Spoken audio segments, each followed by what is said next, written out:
जय हिंद साथियों। इस वीडियो में हम बात करने वाले हैं बिहार पुलिस भर्ती परीक्षा के लिए 21 अति महत्वपूर्ण जीके जीएस के सवाल जो आपके आने वाले एग्जाम में यहाँ से एक दो क्वेश्चन आपको देखने को जरूर मिलेगा। चलिए तो वीडियो को शुरू करते हैं। आपका पहला सवाल है, सिंधु घाटी लिपि की सूचना स्रोत ज्ञात होती है आभूषणों से, बी मोहरों से, सी मूर्तियों से, डी खिलौनों से। और आपका सही उत्तर हो जाएगा ऑप्शन बी मोहरों से। ठीक है, इस सवाल के कुछ इंपॉर्टेंट पॉइंट देखिए जो एग्जाम में आते हैं। ठीक है, आपका पहला पॉइंट यहाँ पर देख सकते हैं। पहला पॉइंट देखिए यहाँ पर, सिंधु घाटी को जानने का मुख्य स्रोत मोहरे हैं। ठीक है, दूसरा पॉइंट देखिएगा, मोहरे बनाने में सेलघड़ी नामक मुलायम पत्थर का उपयोग किया जाता है।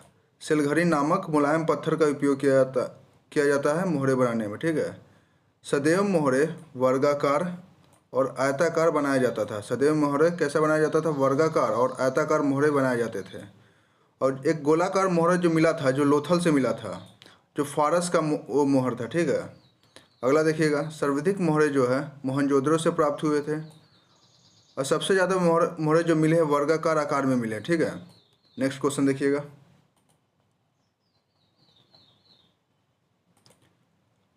कौटिल्य का संबंध निम्नलिखित में से किस विश्वविद्यालय से था? आपके ऑप्शन है, ए वैशाली, बी नालंदा, सी पाटलिपुत्र, डी तक्षशिला। और आपका सही उत्तर हो जाएगा ऑप्शन डी तक्षशिला। ठीक है, इस सवाल के कुछ इंपॉर्टेंट पॉइंट देख लीजिए। कौटिल्य जो तक्षशिला विश्वविद्यालय में छात्र भी रहे और शिक्षक भी, दोनों रहे हैं। ठीक है, छात्र और शिक्षक ये दोनों रहे हैं। नेक्स्ट पॉइंट देखिएगा, चंद्रगुप्त मौर्य के राजनीतिक गुरु रहे हैं और प्रधानमंत्री, उनके राज्य में ये प्रधानमंत्री थे। तक्षशिला भारत का प्राचीनतम विश्वविद्यालय है, अब अभी ये पाकिस्तान में है। ठीक है, नेक्स्ट क्वेश्चन देखिएगा,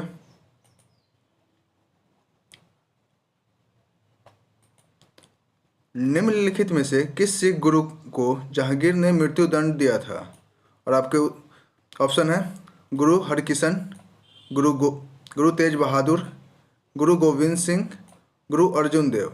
और आपका सही उत्तर हो जाएगा ऑप्शन डी गुरु अर्जुन देव। ठीक है, इसका पॉइंट देखिए, इंपॉर्टेंट पॉइंट। पहला पॉइंट है, गुरु अर्जुन देव को मृत्यु दंड 1606 ईस्वी में दिया गया था। ठीक है, गुरु अर्जुन देव ने राजकुमार खुसरो को विद्रोह में सहयोग करने का प्रयास किया था, इसलिए इन्हें मृत्यु दंड दिया गया था। अगला पॉइंट देखिएगा, पांचवें गुरु अर्जुन देव ने 1599 ईस्वी में आदि ग्रंथ की रचना की थी। किस अर्जुन देव ने किस ग्रंथ की रचना की थी? आदि ग्रंथ। ये इंपॉर्टेंट है, इसे याद रखिएगा। 10वें गुरु और अंतिम गुरु भी किसे कहा जाता है? गुरु गोविंद सिंह थे। जो नेक्स्ट क्वेश्चन देखिएगा, निम्न में से किसने मुगल काल में ऐतिहासिक विवरण लिखा है? निम्न में से किसने मुगल काल में ऐतिहासिक विवरण लिखा है? आपके ऑप्शन है, ए नूरजहां, बी रजिया सुल्तान, सी गुलबदन बेगम, डी जहां आराम बेगम। ठीक है, और आपका सही उत्तर हो जाएगा ऑप्शन सी गुलबदन बेगम। इंपॉर्टेंट पॉइंट देखिए, गुलबदन बेगम हुमायूं की बहन थी। गुलबदन बेगम जो थी हुमायूं की बहन थी। हुमायूंनामा पुस्तक की रचना गुलबदन बेगम ने की थी। ठीक है, हुमायूंनामा पुस्तक की रचना किसने की थी? गुलबदन बेगम ने की थी, ये इंपॉर्टेंट है। रजिया बेगम प्रथम मुस्लिम महिला शासिका थी। ठीक है, नेक्स्ट देखिए, 5वां नंबर सवाल देखिएगा, सती प्रथा का निषेध किया गया था। 1829 ईस्वी में सती प्रथा को अंत किया गया था। ठीक है, इसका सही उत्तर हो जाएगा 1829। इंपॉर्टेंट पॉइंट देख लीजिए, इंपॉर्टेंट पॉइंट देखें यहाँ पर, दिसंबर 1829 ईस्वी में एक्ट 27 के अधीन सती प्रथा का अवैध घोषित किया गया था। ठीक है, और सती प्रथा को समाप्त करने में राजा राम मोहन राय का महत्वपूर्ण भूमिका निभाया गया था। ठीक है, राजा राम मोहन राय ने महत्वपूर्ण भूमिका निभाई थी। ठीक है, नेक्स्ट सवाल देखिएगा,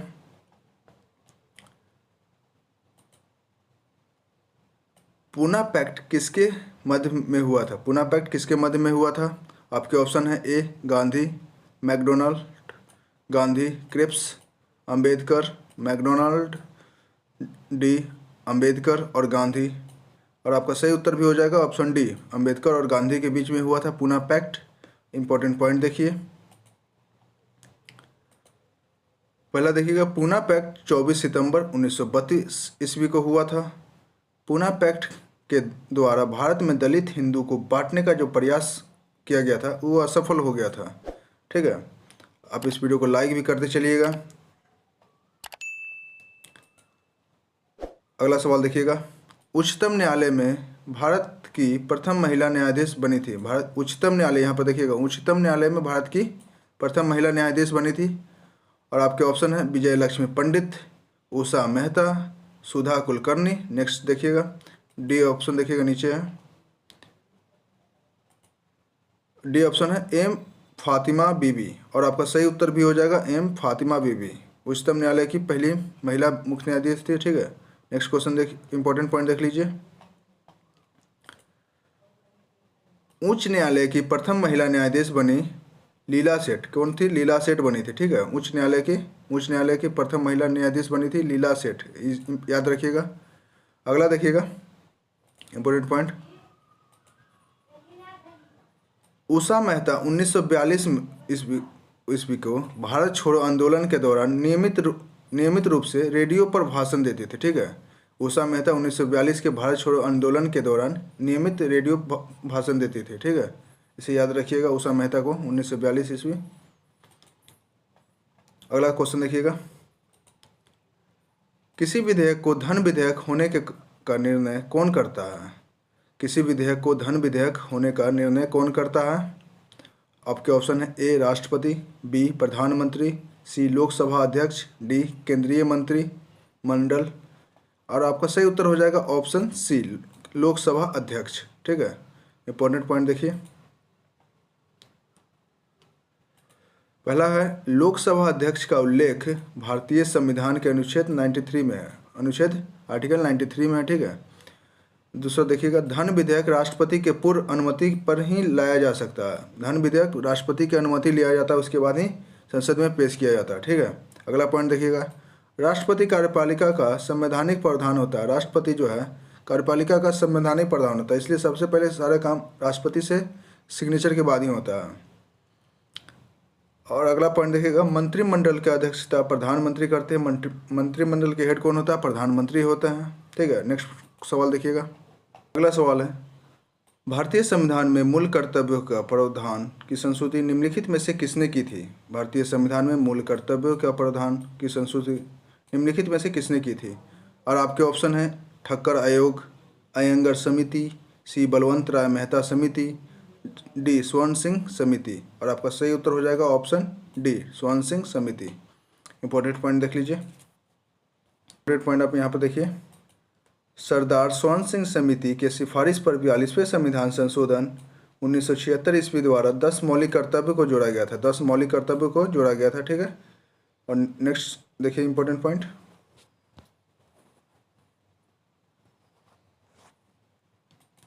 यहाँ पर देखिएगा, अगला है वर्तमान में 11 मौलिक कर्तव्य हैं। ठीक है, वर्तमान में कितने हैं? 11। स्टार्टिंग में कितने थे? 10 मौलिक कर्तव्य भारतीय संविधान में रूस से लिया गया। कहाँ, किस देश से लिया गया? रूस से लिया गया। ठीक है, नेक्स्ट सवाल देखिए,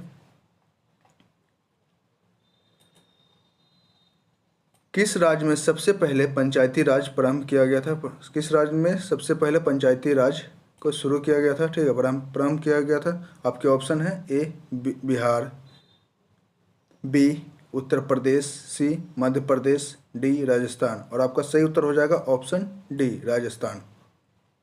कुछ इंपॉर्टेंट पॉइंट देख लीजिए, इंपॉर्टेंट पॉइंट देख लीजिए यहाँ से, राजस्थान में सर्वप्रथम पंचायती राज का शुरुआत किया गया था 2 अक्टूबर 1959 ईस्वी में। राजस्थान के नागौर से पंडित जवाहरलाल नेहरू के द्वारा पंचायती राज के शुरू किया गया था। ठीक है, अगला पॉइंट देखिएगा, 73वें संविधान संशोधन, 73वें कितना, कौन सा? 73वें संविधान संशोधन द्वारा पंचायती राज को संवैधानिक दर्जा दिया गया। ठीक है, इसे संविधान में ऐड किया गया। नेक्स्ट आपका अगला सवाल है 11 नंबर देखिएगा, सुंदरबन डेल्टा बनाती है, कौन सी नदी बनाती है? और आपके ऑप्शन है ए गंगा नदी, बी यमुना नदी, सी सतलज नदी, डी कृष्णा नदी। और आपका सही उत्तर हो जाएगा ऑप्शन ए गंगा नदी। कुछ इंपॉर्टेंट पॉइंट देख लीजिए, सुंदरबन डेल्टा विश्व के सबसे बड़ा डेल्टा है। सुंदरबन डेल्टा विश्व का सबसे बड़ा डेल्टा, इसे याद रखिएगा। डेल्टा का आकार त्रिभुजाकार होता है। डेल्टा का आकार जो होता है त्रिभुजाकार होता है। सुंदरबन डेल्टा गंगा ब्रह्मपुत्र नदी पर है। सुंदरबन डेल्टा भी किस नदी पर? गंगा और ब्रह्मपुत्र नदी पर है। अगला देखिएगा, नर्मदा और ताप्ती नदी डेल्टा का निर्माण नहीं करती। इंपॉर्टेंट है, देख लीजिएगा। नर्मदा और ताप्ती नदी जो है डेल्टा नहीं बनाती है। इस वीडियो को लाइक कर दीजिएगा और हमारे चैनल को सब्सक्राइब भी कर दीजिएगा। अब पीडीएफ के लिए मैं आपको बता रखा हूँ कि आपको कमेंट सेक्शन में लिखना पीडीएफ चाहिए। आपको मैं लिंक दे दूंगा वहाँ पर से ड्राइव का अपना, वहाँ से आप आसानी से डाउनलोड कर लेंगे, ठीक है। अगला सवाल देखिए, निम्नलिखित में से किसे उपराष्ट्रपति के चुनाव में मतदान करने का अधिकार प्राप्त है? निम्नलिखित में से किसे उपराष्ट्रपति के चुनाव में मतदान करने का अधिकार प्राप्त है? आपके ऑप्शन है लोकसभा, राज्यसभा तथा विधानसभा के सदस्यों को, लोकसभा तथा राज्यसभा के निर्वाचित सदस्यों को, लोकसभा तथा राज्यसभा के सभी सदस्यों को, और आपका सही उत्तर हो जाएगा ऑप्शन सी, ठीक है। कुछ इंपॉर्टेंट पॉइंट देख लीजिए। उपराष्ट्रपति को लोकसभा और राज्यसभा को बहुमतों द्वारा चुना जाता है, ठीक है। अगला देख लीजिएगा, उपराष्ट्रपति निर्वाचित होने के लिए राज्यसभा के सदस्य निर्वाचित होने के योग्य हो, ठीक है। उपराष्ट्रपति जो है, उपराष्ट्रपति को निर्वाचित होने के लिए राज्यसभा का सदस्य निर्वाचित होने का योग्य होना चाहिए, ठीक है। नेक्स्ट देखिएगा, आपका अगला सवाल है 13 नंबर देखिएगा, कोई भी व्यक्ति लोकसभा का चुनाव लड़ सकता है यदि उसकी आयु हो गई हो 30 वर्ष, 21 वर्ष, 35 वर्ष, 25 वर्ष, और आपका सही उत्तर हो जाएगा डी, ठीक है। कुछ इंपॉर्टेंट पॉइंट देख लीजिए जिसे आपको याद रखना है। राज्यसभा के सदस्य के लिए 30 वर्ष की आयु पूरी हो चुकी हो, विधानसभा के लिए 25 वर्ष और विधान परिषद के लिए 30 वर्ष, ठीक है। राष्ट्रपति, उपराष्ट्रपति या राज्यपाल के लिए 35 वर्ष, प्रधानमंत्री, मुख्यमंत्री के लिए कौन सा होगा? 25 वर्ष, ठीक है। नेक्स्ट देखिए, अगला सवाल देखिएगा, निम्नलिखित में से कौन सा एक राज्य का घटक नहीं है? और आपके ऑप्शन है ए जनसंख्या, बी भूमि, सी सेना, डी सरकार, और आपका सही उत्तर हो जाएगा ऑप्शन सी, सेना राज्य की घटक में नहीं आता, ठीक है। कुछ इंपॉर्टेंट पॉइंट देख लीजिए। राजनीतिक विज्ञान की दृष्टि से भारत एक राज्य है, भूगोल की दृष्टि से भारत एक देश है, ठीक है। ये दोनों पॉइंट एक ही है, अलग अलग बन गया, ठीक है। अगला देखिएगा 15 नंबर देखिएगा, यहाँ पर संयुक्त राष्ट्र महासभा का अध्यक्ष कितनी अवधि के लिए चुना जाता है? संयुक्त राष्ट्र महासभा का अध्यक्ष कितनी अवधि के लिए चुना जाता है? और आपके ऑप्शन है 1 वर्ष, 2 वर्ष, 3 वर्ष, 4 वर्ष, और आपका सही उत्तर हो जाएगा ऑप्शन ए, 1 वर्ष, ठीक है। कुछ इंपॉर्टेंट पॉइंट देख लीजिए। संयुक्त राष्ट्र महासभा का अध्यक्ष कांग्रेस अंग्रेजी वर्णमाला के आधार पर चुना जाता है। संयुक्त राष्ट्र महासभा का अध्यक्ष अंग्रेजी वर्णमाला के आधार पर चुना जाता है, अल्फ़ाबेट के आधार पर चुना जाता है, ठीक है। और आपके अगला पॉइंट है यहाँ पर, संयुक्त राष्ट्र संघ की स्थापना 24 अक्टूबर 1945 ईस्वी को हुआ था। संयुक्त राष्ट्र की स्थापना कब हुई थी? 24 अक्टूबर 1945 ईस्वी को, इसे याद रखिएगा। सवाल देखिएगा, यह किसने कहा कि मानव प्राकृतिक रूप से एक राजनीतिक प्राणी है? ए प्लूटो, बी अरस्तु, सी हॉब्स, डी रूसो, और आपका सही उत्तर हो जाएगा ऑप्शन बी, अरस्तु ने, ठीक है। आप हमारे वीडियो को लाइक भी कर दीजिएगा और इस चैनल को सब्सक्राइब भी कर दीजिएगा, ठीक है। इंपॉर्टेंट पॉइंट देख लीजिए, अरस्तु ने कहा कि मानव प्राकृतिक रूप से एक राजनीतिक प्राणी है, ठीक है। अरस्तु राजनीतिक विज्ञान एवं जीव विज्ञान के विशेषज्ञ थे, ठीक है। अगला सवाल देखिएगा, भारतीय संविधान में कितनी अनुसूचियां हैं? भारतीय संविधान में कितनी अनुसूचियां हैं? और आपके ऑप्शन है ए 9, बी 10, सी 11, डी 12, और आपका सही उत्तर हो जाएगा ऑप्शन डी 12, ठीक है। इंपॉर्टेंट पॉइंट देखिए, भारतीय संविधान में कुल 12 अनुसूचियां हैं, ठीक है। अगला देखिएगा, मूल संविधान में 8 अनुसूचियाँ थी। पहले जो संविधान बनाया गया था उस समय कितनी थी? 8 अनुसूचियाँ थी, बाद में से 12 हो गया। 9वीं अनुसूची का संबंध भूमि सुधार से है। 10वीं अनुसूची का संबंध दल बदल कानून से है। 11वीं अनुसूची का संबंध पंचायती राज से है। 12वीं अनुसूची का संबंध नगर पालिका से है। ठीक है, अगला देखिएगा।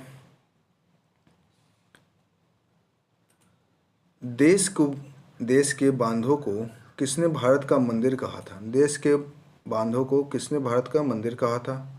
ए महात्मा गांधी, बी डॉक्टर राजेंद्र प्रसाद, सी पंडित नेहरू, डी स्वामी विवेकानंद। और आपका सही उत्तर हो जाएगा सी पंडित जवाहरलाल नेहरू ने कहा था। ठीक है, चलिए इसका इंपॉर्टेंट पॉइंट देख लीजिए।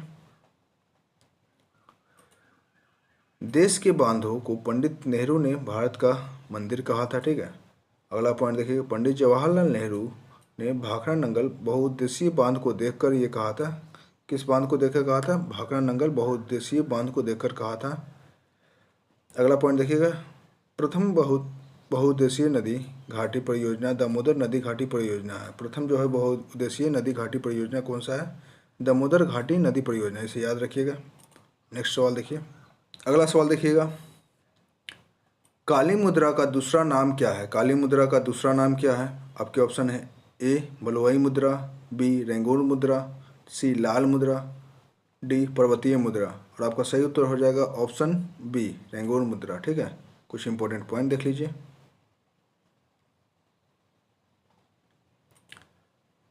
काली मिट्टी को कपासी मुद्रा के नाम से भी जाना जाता है। ठीक है, काली मिट्टी को कपासी मुद्रा के नाम से भी जाना जाता है। काली मिट्टी कपास की खेती के लिए सर्वाधिक उपयोगी होता है। ठीक है, इसमें काली मिट्टी में कौन सा होता है? इसमें आयरन, चूना, एल्युमिनियम एवं मैग्नीशियम की बहुलत होती है, सबसे ज़्यादा यही पाया जाता है। ठीक है, जलोढ़ मिट्टी भारत में सर्वाधिक मात्रा में पाई जाती है। कौन सी मिट्टी सर्वाधिक मात्रा में पाई जाती है? जलोढ़ मिट्टी जो है भारत में सर्वाधिक मात्रा में पाई जाती है। ठीक है, आपका अगला सवाल है, कौन सी नदी भ्रांस घाटी से होकर बहती है? कौन सी नदी भ्रांस घाटी से होकर बहती है? आपके ऑप्शन है ए महानदी, बी कृष्णा, सी ताप्ती, डी तुंगभद्रा।